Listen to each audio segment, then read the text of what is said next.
శ్రీ గురుభ్యో నమః. శ్రీ లక్ష్మీ నరసింహస్వామిని స్తుతిస్తూ ధర్మపురి శ్రీ శేషప్ప కవి రచించిన నరసింహ శతకంలోని 37వ శ్లోకం. హరి నీకు పర్యంకమైన శేషుడు చాల పవనము భక్షించి బ్రతుకుచుండు. అనువుగా నీకు వాహనమైన ఖగరాజు గొప్ప పామును నోట కొరుకుచుండు. అదిగాక నీ భార్య అయిన లక్ష్మీదేవి దినము పేరంటంబు తిరుగుచుండు.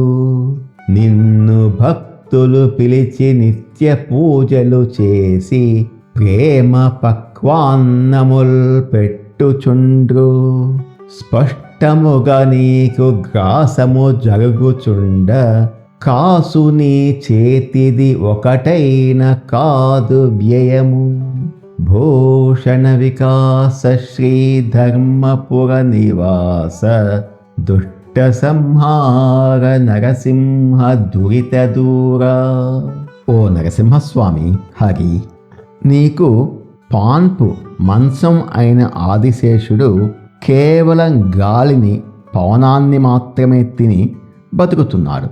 అంటే అతని భోజనానికి నీకు ఏమీ ఖర్చు లేదు. నీకు ఇష్టమైన వాహనమైన గరుత్మంతుడు ఖగరాజు తన ఆకలి కోసం పెద్ద పాములను నోట కరుచుకొని తింటాడు.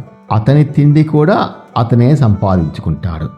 అది కాకుండా నీ భార్య అయిన లక్ష్మీదేవి ప్రతిరోజు భక్తుల ఇళ్లల్లో జరిగే పేరంటాలకు పూజలకు తిరుగుతూ అక్కడే ఉంటుంది కాబట్టి ఆమె భోజనానికి లోటు లేదు.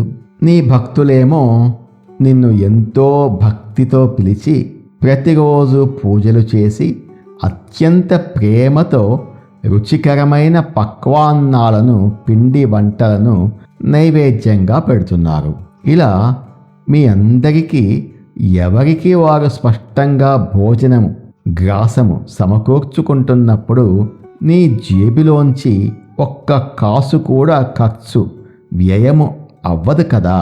అయినా సరే నా బోటి పేద భక్తుడిని ఆదుకోవడానికి నీ కరుణను పంచటానికి ఎందుకయ్యా ఆలోచిస్తావు అని శేషప్ప కవి ఎంతో చనువుగా చమత్కారంగా అందమైన నిందాస్తుతితో స్వామివారిని వేడుకుంటూ స్తుతిస్తున్నాడు. ఓ తత్సత్.